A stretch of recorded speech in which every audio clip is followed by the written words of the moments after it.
So, what do designers do? They create household objects, clothes and cars that we want to use, of course. But can they also help us to imagine the future or experience the world of cutting-edge science? Now, on Radio 4, it's Designing the Impossible.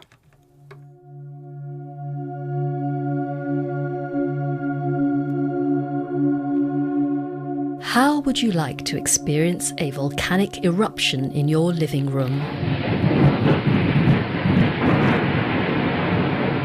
Could you create dark energy in your kitchen sink?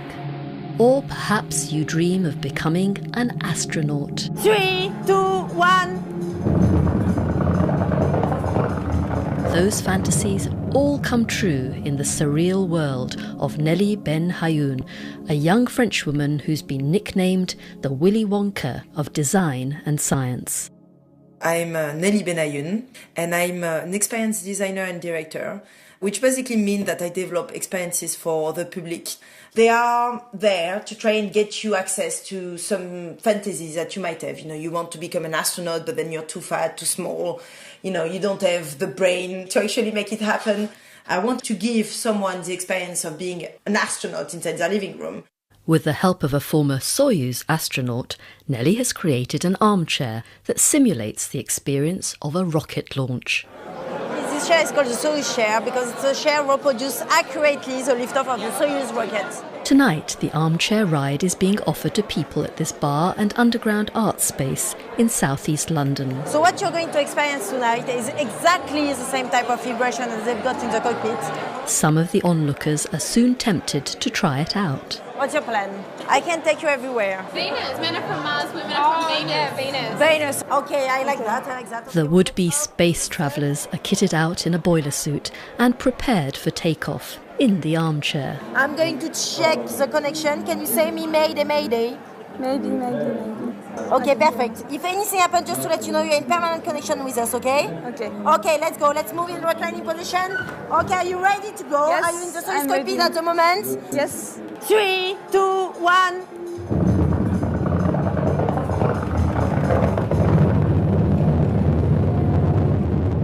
The Soyuz armchair looks like an ordinary armchair, but the first thing that strikes you about it is it's got very futuristic materials. Designer Brendan Walker is Nelly Ben Hayoun's mentor and former tutor at the Royal College of Art. 3 technicians fitting me with headphones. You recline back in the chair, you have your eyes closed, and you're taken through the launch of a rocket.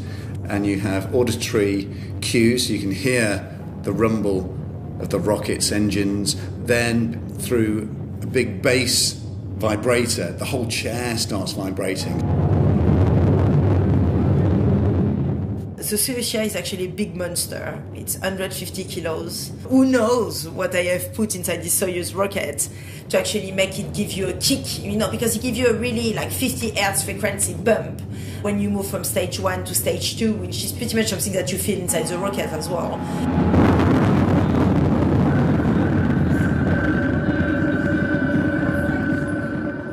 There was a group of artists and architects in the early 90s, the Association of the Autonomous Astronauts, who were looking to democratise space, and they said that the way that people should train and prepare themselves for space was to undergo gravitational training. So they proposed sending people to fairgrounds to train on fairground rides, and then to lie on the grass afterwards, stare at the sky, stare at the stars, and just imagine themselves floating.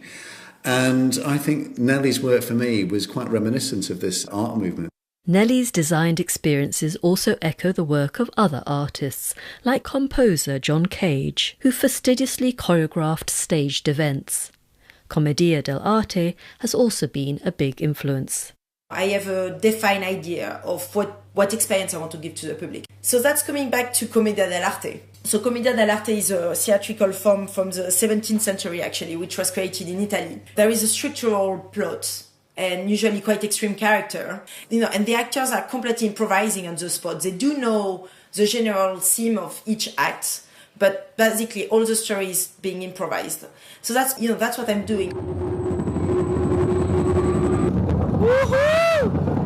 As they return to Earth, the armchair travellers seem genuinely thrilled and, well, a bit spaced out. Oh my God. No, that was so cool. I loved it. I really, really liked that. How was it? Oh, are you sure I'm back? I'm not sure though.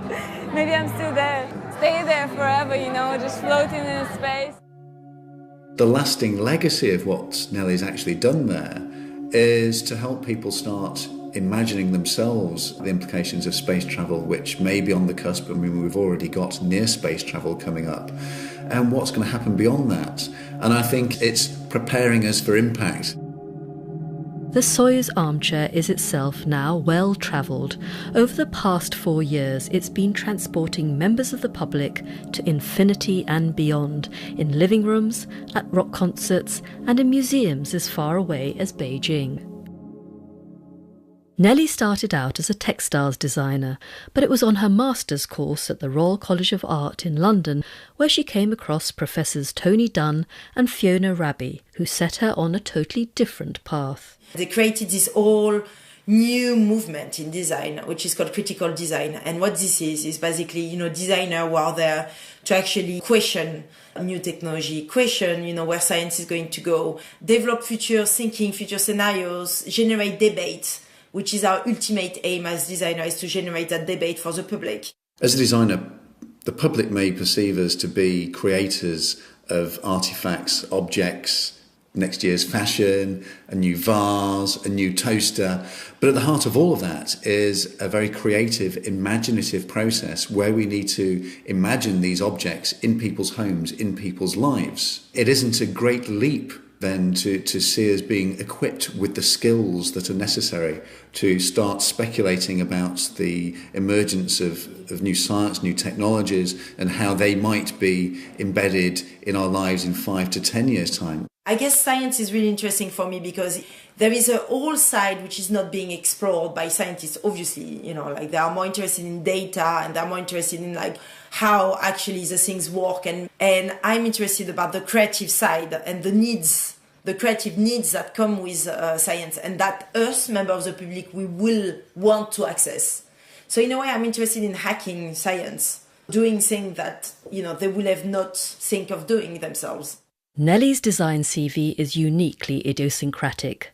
There was the living room volcano that erupted randomly, spewing out lava and rocks over your carpet. A great lesson in living with uncertainty. And then there was a famous kitchen sink nuclear physics experiment, inspired by her visit to the Large Hadron Collider in Geneva, where she met and recorded physicists talking about their project to detect dark energy. What is the universe made of? What are we all made of? How did everything sort of start? And I think actually there's a lot to be said for getting across those ideas and getting people to really think about those questions. I get along really well with physicists, and the reason for that is when you think of the Large Hadron Collider, for example, they really stretch their mind. How can you embed the universe into an experiment, pretty much? And how can you design an experiment that will try and figure out all the mystery that we don't know about inside the universe?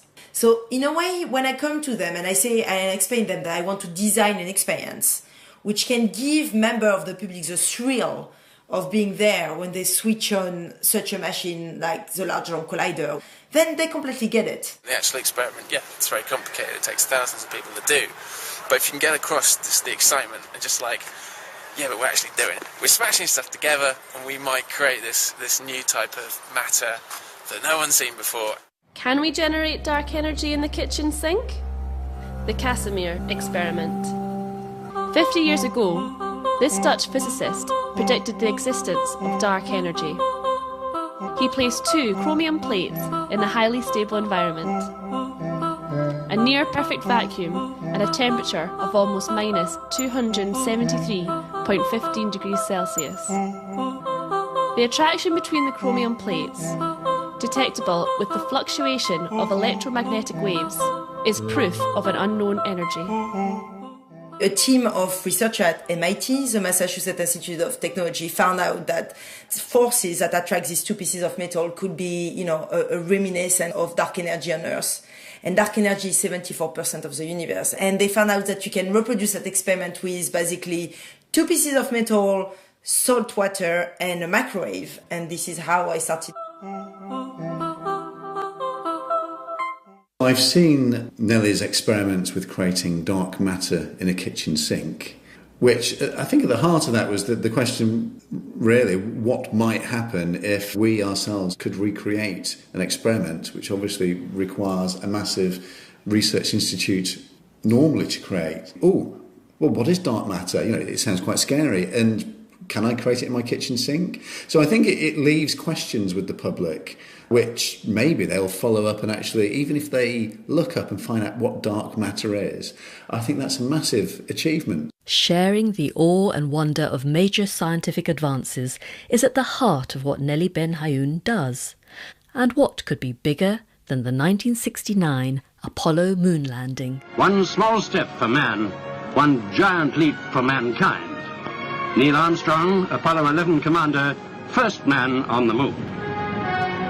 But what would that first momentous footstep have sounded like? The question itself is, of course, absurd. There's virtually no atmosphere on the moon, so no means for sound to propagate. But undeterred, Nelly approached top space scientists and cajoled them to do something they're not often expected to do: let their imagination fly. You wouldn't hear a thing. Yeah. It would be absolute, complete quiet, quieter than the quietest thing you could possibly imagine. But that doesn't mean that one can't imagine. Right? Then what would it sound like? What do you think it would sound like? Something like that, maybe, Yes. The sound of French toast cooking in the morning in a frying pan.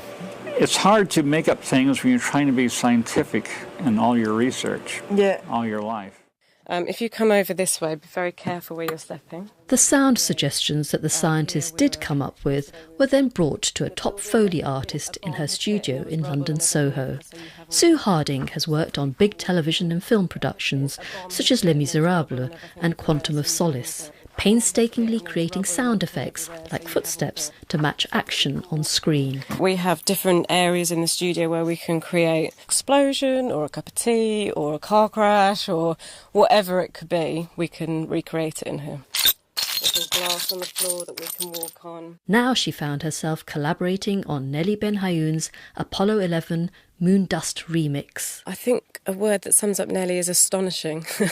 Everything she does is big and bold and gets people to think outside of the box. I did some sounds for her and recreated some of the moon landing sounds, and it was really interesting listening to the scientists and Nelly pushing and pushing, come on, give me an answer, what would it sound like?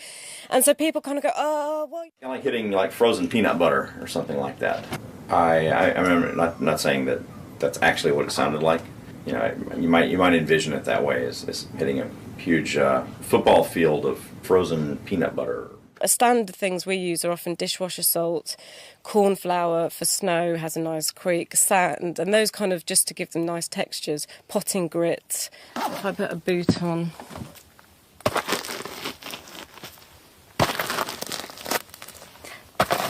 That's the kind of thing. That's one small step for man, one giant leap for mankind. So you heard it broadcast here first, the imagined sound of Neil Armstrong's footsteps on the moon. But that thought experiment is also one that Nelly took out to workshops, inviting the public to suggest their own soundscape for the images which are now so famous. We went round the group and said, how would you describe the sound of the lunar module landing?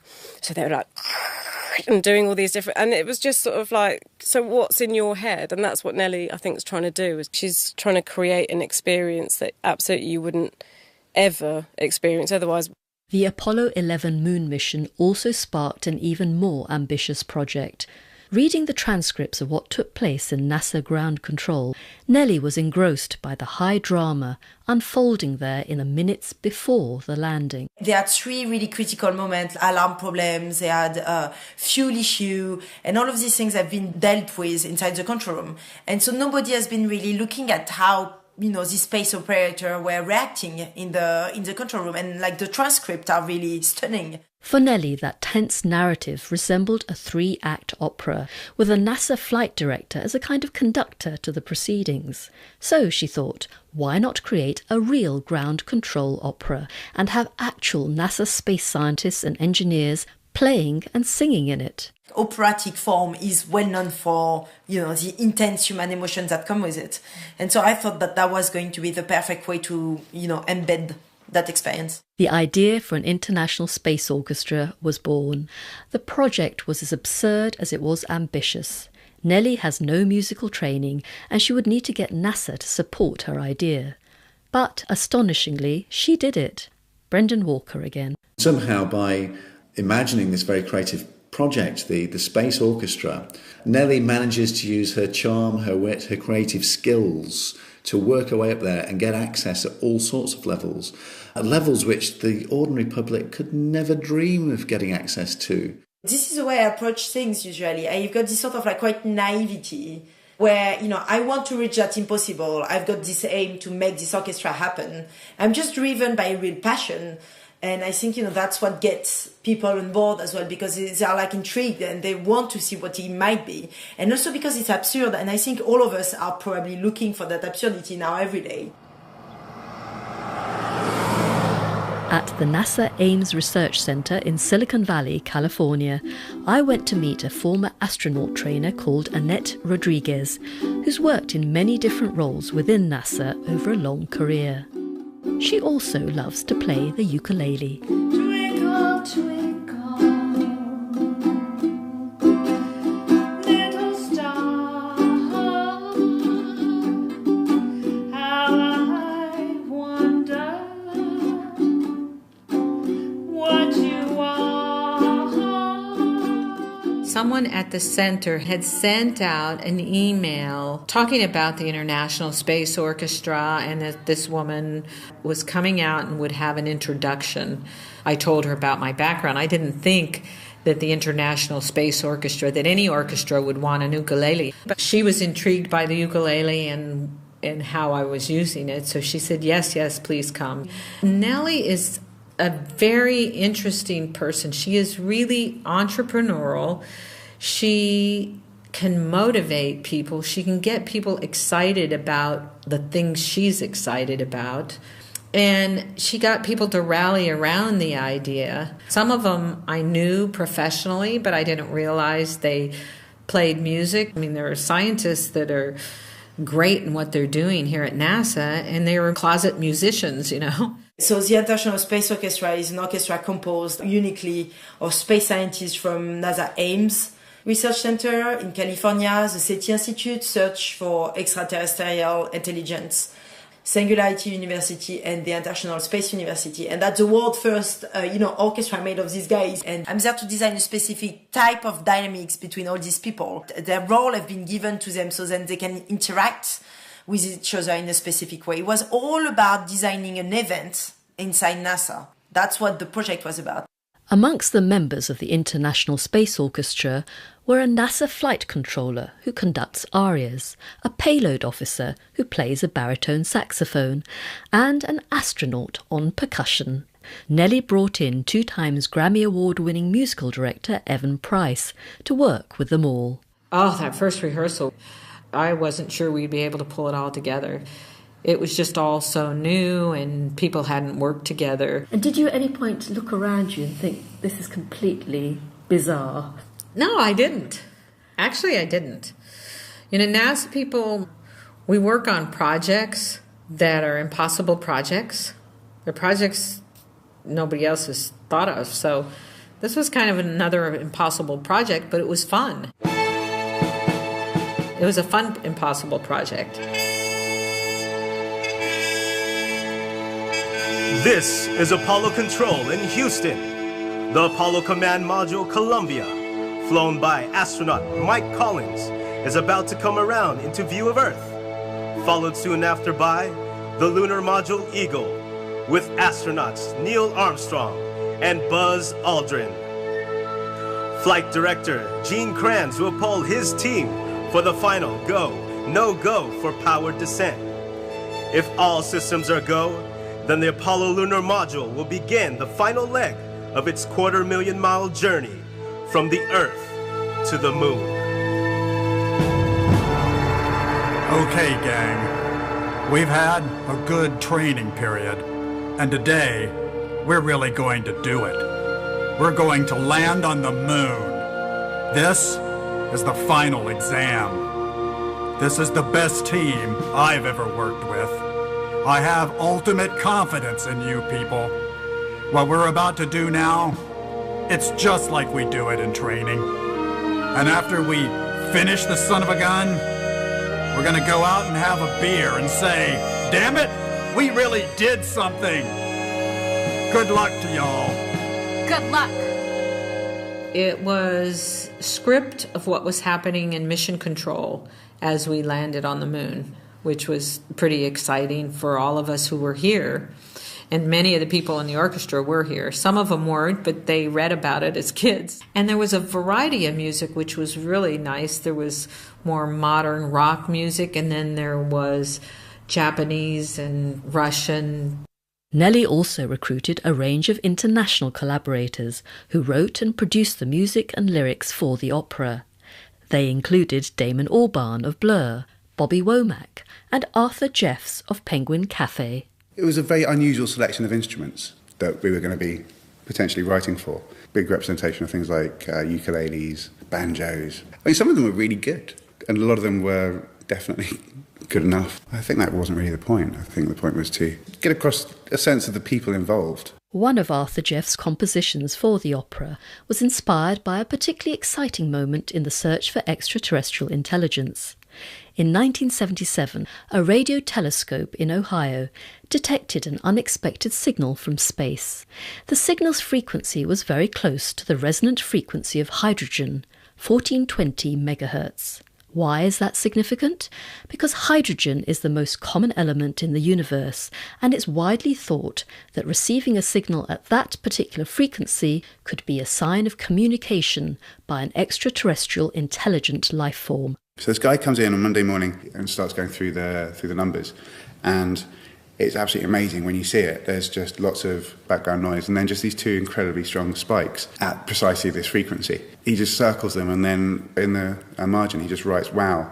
exclamation mark, and hence called the wow signal. The source of the signal was never found, but something of the frisson that it generated still lingers, and on Arthur's keyboard the signal frequency of 1420 took on a new musical incarnation.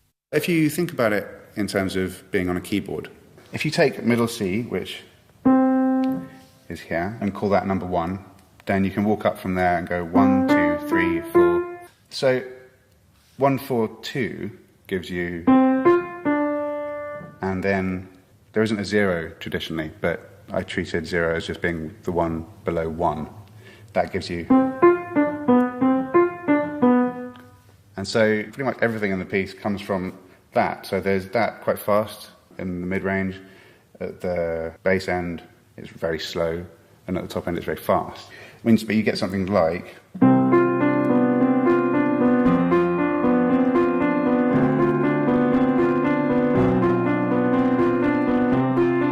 And this is what it became in the final version.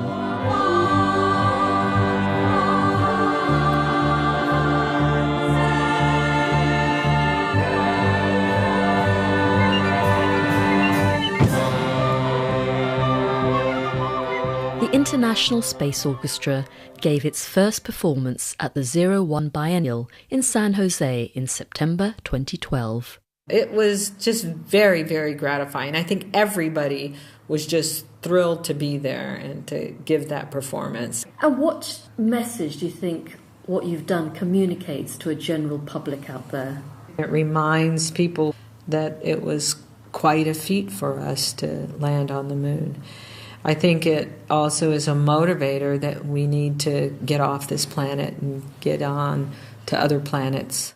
Earlier this year, Nelly was appointed Designer of Experiences at SETI, the Institute for the Search for Extraterrestrial Intelligence, and when I visited her there a few weeks ago, she was eager to share her latest news. So I've just heard that the International Space Orchestra recording are going to be sent in space Now it's 100% sure, and it's going to be broadcast from the ISS, the International Space Station. Peter Platzer is CEO of the company NanoSatisfy, which launched the recordings on a satellite last month, and the plan is to broadcast the ground control opera from the International Space Station sometime soon. And it will go in all directions simultaneously, and it will also actually reach the universe at the speed of light, because radio waves also go at the speed of light. For me, it just means, the project is done, mission accomplished. And did you imagine that you'd get to this point where it was actually going out into space? Yes. Nothing is impossible, Mukti. But Nelly Ben Hayoun's next design project may prove to be the most impossible of all. Becoming an astronaut, that's a 5-year plan. But that's not designing an experience. Oh, no. It is completely designing an experience, because if you look at it on a very pragmatic level, which is always the way I look at these things, in fact, although they sound completely absurd, how do you put dynamics together to make something like that happen? How can you make such impossible request happen? And also, I think it's pretty much like, if I can do it, everybody can do it. So when I'm saying I'm going to become an astronaut, I would make it happen, whatever it takes, I asked Annette Rodriguez, the former NASA astronaut trainer, what she made of Nelly's cosmic ambitions. I don't know. I'd be the last person that tells Nelly she can't do something. She's young enough that whether it be this specific goal that she has in mind or something very similar, I think she can do it. You very kindly wrote a letter on her behalf recommending her. Would you mind reading it for me? Oh, sure. Dear NASA Administrator, this is a recommendation to consider Mademoiselle Nelly Ben Hayoun as an international ambassador for NASA, and that she be deployed as an astronaut to the International Space Station. She has all the qualifications to become an excellent representative of planet Earth to other extraterrestrial communities. Her communication skills are not limited to the 5 earthbound languages she speaks, but includes the languages of art and music. She produced a far-reaching extraterrestrial message, merging science, technology, design, and opera into an easy-to-understand perspective of Earthlings. She has the enthusiasm, understanding, and intelligence to represent humankind throughout our universe. Let's send Nelly to the stars. Nothing is impossible. Designing the Impossible was produced and presented by Mukti Jane Campion. Studio editing was by Chris Eldon Lee, and it was a Culture-Wise production for BBC Radio 4.